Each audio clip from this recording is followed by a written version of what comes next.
Cześć, witajcie wielcy miłośnicy kompaktowych domów. Jarosław Koczyński z tej strony z Housemart. Witam Was dzisiaj z województwa dolnośląskiego. Wiosna już coraz bardziej nas dogania. Słychać ptaki. Za moimi plecami dom Family Smart o powierzchni zabudowy 50 m2 i zapraszam Was do dzisiejszego odcinka z dużą energią, ponieważ dom jest bardzo ciekawy, z wieloma ciekawymi przeróbkami inwestorów, które Wam pokażę w tym nagraniu, ale mam dla Was ważną informację do przekazania, dlatego też zostańcie do samego końca. Uwierzcie mi, nie pożałujecie. Także zapraszam do oglądania. A oto jest i on. Dom Family Smart o powierzchni zabudowy 50 m2. To, co możecie zauważyć, te różnice, które są w tej realizacji względem tego, co mamy na stronie internetowej, to już te różnice widać na pierwszy rzut oka właśnie stąd, gdzie teraz się znajduję i Wam opowiadam. Mianowicie elewacja w domu Family Smart standardowo jest w tynku, natomiast tutaj z racji na otoczenie, zobaczcie, znajdujemy się na takiej leśnej działce. Mamy mnóstwo tutaj sosen. No jakby samo się tutaj oczywiście prosi o to, żeby tutaj ten dom nawiązywał do tej okolicy. Dlatego takie małe kółeczko, żeby uzmysłowić sobie tą wizję inwestorów, którą tutaj właśnie inwestorzy na tym budynku, na tej realizacji chcieli, żebyśmy im spełnili i tak też się dostosowaliśmy i to zrobiliśmy. Czyli zamieniliśmy elewację z tynku na świerk skandynawski oraz zwróćcie uwagę, że tutaj te frontowe przeszklenia dolne są wzięte prosto z projektu Mezzanine Smart 50, czyli nie ma tutaj takiego małego wyjścia, tylko są te dwa podwójne okna, przez które można wyjść na zewnątrz. Jak wejdziemy do środka, to pokażę Wam, jak one działają. Jeżeli chodzi o posadowienie budynku, to można zwrócić uwagę, że budynek tutaj jest wykonany na płycie fundamentowej i ta płyta fundamentowa momentami no jest potężnych rozmiarów, bo i grunt tutaj, słuchajcie, no wymagał tego, żeby tą płytę odpowiednio wysoko wynieść i tak też jest uczynione. Płyta fundamentowa jest ocieplona od boku, od spodu i później jeszcze od góry, jak wykonujemy wylewkę. Pod tą wylewkę jeszcze idzie oczywiście ogrzewanie oraz odpowiedni styropian do izolacji tej górnej. Tutaj możecie zaobserwować sobie tą elewację w pełnej jej okazałości. Natomiast jeśli chodzi o górę, to ona myślę, że będzie lepiej widoczna z drugiej strony, bo tutaj zapisy miejscowego planu były takie, że nie mogliśmy zastosować blachy na rąbek, musieliśmy zastosować tutaj imitację blachodachówki, właśnie w kolorach, odcieniach takiej czerwieni, tak też zostało to wykonane. Tutaj możecie zaobserwować, że te obróbki blacharskie właśnie są w takim kolorze bordowym i zaraz jeszcze się oddalę tutaj od budynku i zobaczycie sobie, jak wygląda ten dach. Czyli nie ma tego charakterystycznego tutaj zejścia pod rynną na boczną elewację. Ona nadaje taki zwarty kształt temu budynkowi, natomiast w tym przypadku tutaj tego nie ma, bo miejscowy plan po prostu tego tutaj no, nie pozwalał wykonać.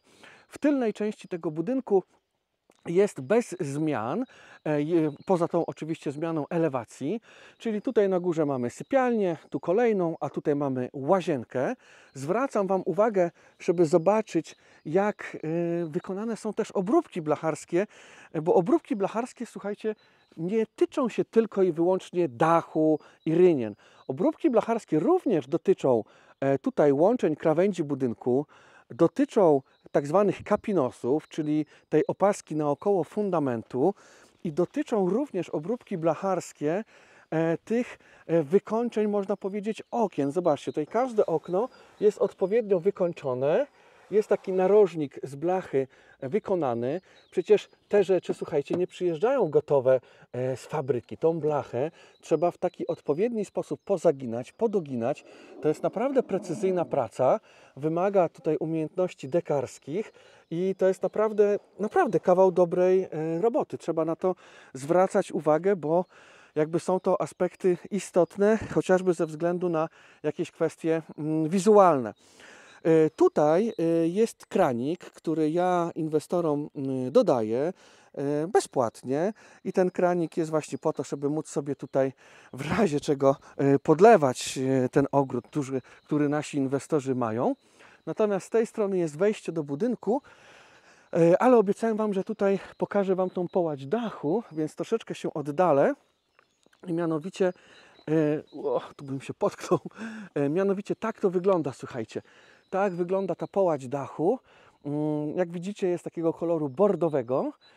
I to jest właśnie ta imitacja blachodachówki i w sytuacjach, kiedy miejscowy plan by nie pozwalał na zastosowanie blachy na rąbek, to możemy takie zamienne rozwiązanie zastosować.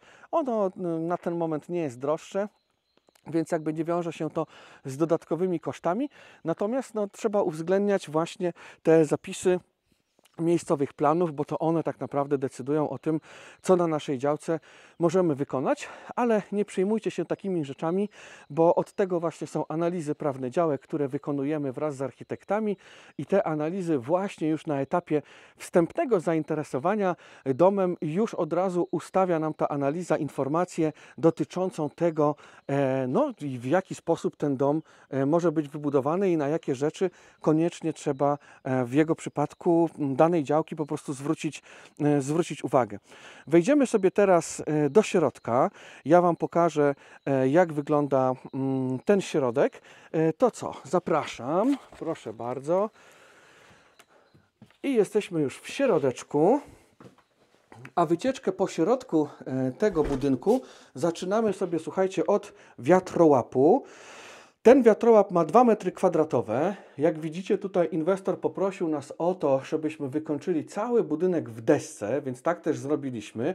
Nie ma tutaj charakterystycznych tych płyt gipsowo-kartonowych. Wszystko wykonane jest w desce. I tak po kolei może Wam opowiem. Po lewej stronie znajduje się łazienka.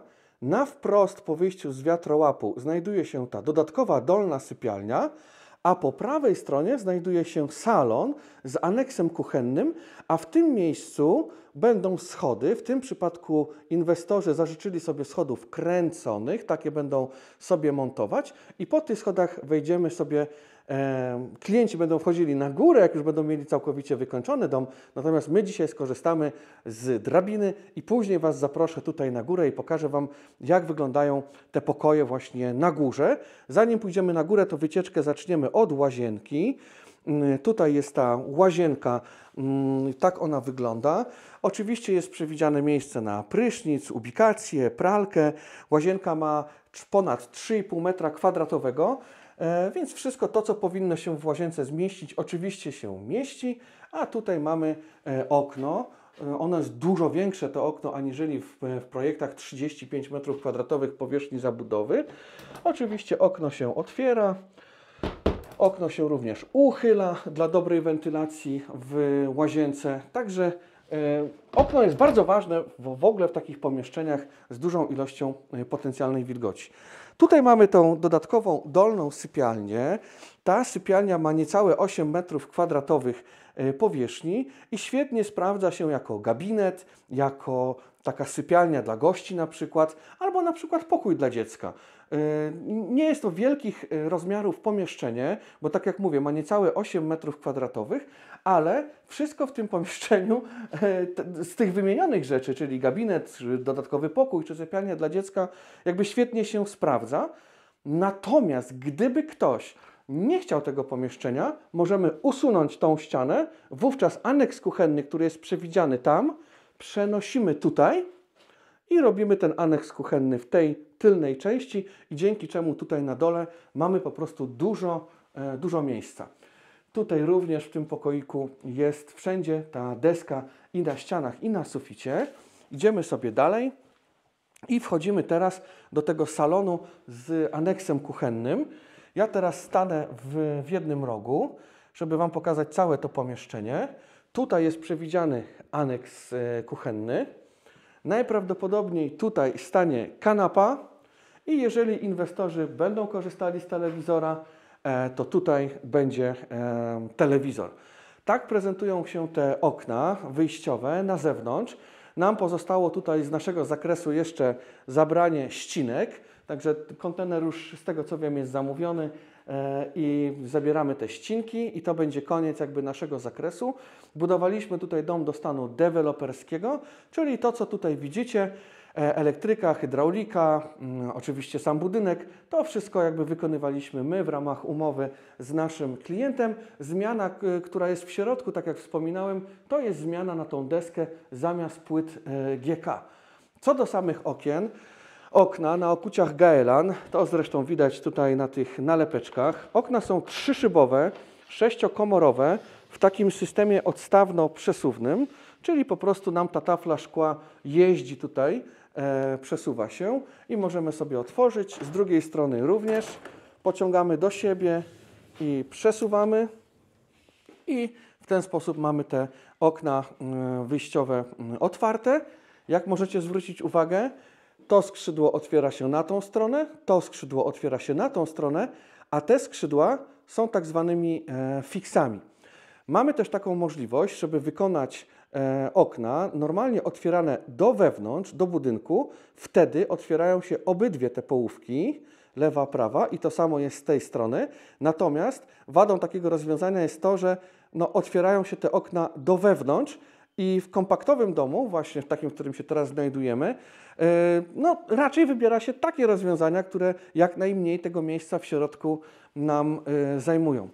Dobra, zamykam okna. Nie będziemy na te ścinki się przeglądać, bo bardziej nas dom interesuje. Zaproszę Was teraz, słuchajcie, na górę. Wejdę sobie po tej drabinie i oprowadzę Was po pięterku. Jestem, słuchajcie, na górze, wszedłem tutaj po drabinie. Jak widzicie, góra również jest wykonana właśnie w desce, nie ma tych płyt gipsowo-kartonowych i tradycyjnie zaczniemy sobie, słuchajcie, od łazienki. Łazienka ma 4,4 m², czyli jest większa aniżeli ta łazienka na dole. I to, że tutaj jest wysoka ściana kolankowa, to nie mówię tego tylko i wyłącznie po to, żeby to podkreślać o samej jej wysokości, ale chodzi tu przede wszystkim o możliwości, które wynikają z wysokiej ściany kolankowej, a mianowicie zobaczcie, jesteśmy w łazience na poddaszu, możemy wstawić sobie kabinę prysznicową i brać prysznic w zupełności będąc wyprostowanym, bo tutaj jest naprawdę dużo miejsca pod tymi skosami i bez problemu nawet właśnie kabinę prysznicową można wstawić i brać po prostu prysznic wygodnie. Zaproszę Was teraz do jednej z dwóch sypialni, która znajduje się tutaj na piętrze. To jest, słuchajcie, ta sypialnia. Ona ma kształt takiego regularnego prostokąta i ma 11,34 m².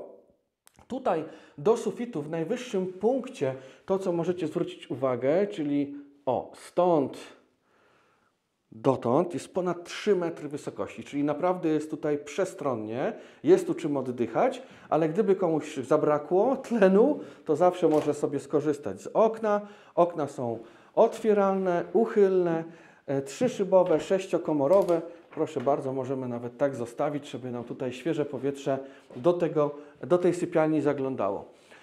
Idąc, słuchajcie, dalej tym korytarzem, on ma też 4 m², po drodze mijamy pomieszczenie, którego standardowo na projekcie nie ma, a mianowicie tutaj inwestorzy poprosili, żebyśmy wydzielili to takimi ściankami działowymi i wykonali tutaj garderobę. I ta garderoba ma, słuchajcie, ponad 2 m², no i to już nawet nie tyle co miejsce na szafy, tylko pomieszczenie garderobiane świetnie się po prostu przydaje w każdym domu, a to jest dowód, że w domach kompaktowych również takie pomieszczenie może oczywiście zostać wykonane. Kosztem czegoś, a mianowicie kosztem trochę powierzchni w tej sypialni, bo mianowicie widzicie tutaj taką wystającą konstrukcję ścianek, no to jest właśnie ta garderoba, którą widzieliście przed sekundką. Gdyby tej garderoby nie było, można byłoby tą sypialnię powiększyć, ale tutaj inwestorom zależało, żeby taka garderoba właśnie była.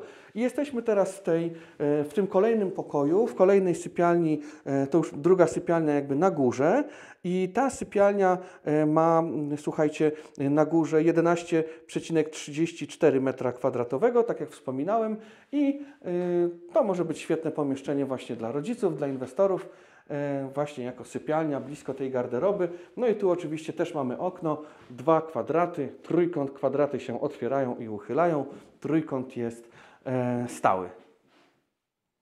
Wielcy miłośnicy kompaktowych domów, odcinek. Jeżeli się podobał, to zostawcie łapkę w górę i zasubskrybujcie nasz kanał. Wtedy mamy możliwość dotarcia do szerszej publiki z informacjami na temat budowanych przez nas domów i możliwości kompaktowych domów, a sami przyznacie, że na przykład ten dom, który jest za moimi plecami, to te możliwości w zasadzie ma wykorzystane do maksimum.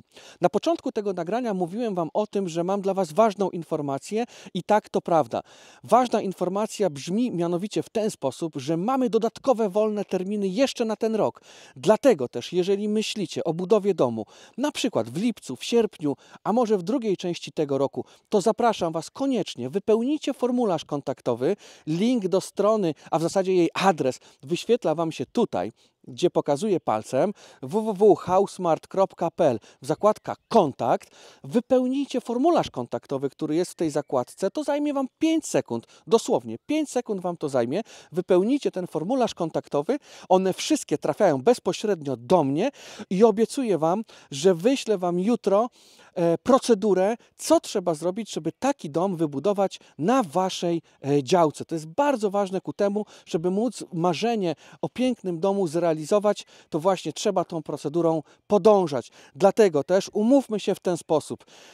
Po tym nagraniu pewnie wyskoczą Wam inne filmy, być może nasze nagrania, ale zróbcie sobie dosłownie minutkę przerwy. Wejdźcie na tą stronę, jeszcze raz jej adres tutaj, wypełnijcie ten formularz. Naprawdę uwierzcie mi, ta wiedza jest istotna, żeby ją po prostu mieć, żeby wiedzieć, co trzeba zrobić, żeby taki dom wybudować.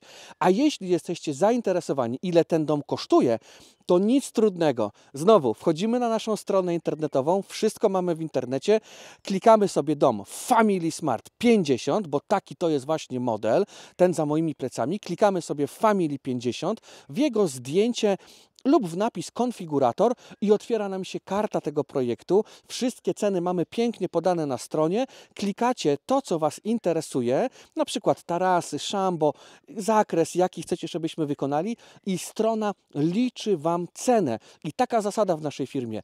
To, co na stronie, to w umowie. Jedyny koszt, którego na stronie nie ma, to koszt transportu. Jego zawsze wyliczamy indywidualnie, ale jeśli jesteście ciekawi już na tym etapie, ile by taki koszt transportu wynosił, to w tym formularzu możecie takie zapytanie złożyć, podać miejscowość i ja Wam wyliczę na dzień dzisiejszy, jakie byłyby te koszty transportu. A dodając koszty, które macie na stronie, plus koszty transportu, w zasadzie macie całość inwestycji policzoną już na etapie klikania po prostu na swoim komputerze. To jest niesamowita wygoda, a w połączeniu z wykonawcą, jakim jest Housmart, no to wszystko będzie po prostu dobrze. Słuchajcie, to wszystko w dzisiejszym odcinku. Zapraszam Was na naszą stronę internetową, do polubienia naszych filmów. To wszystko. Trzymajcie się. Cześć!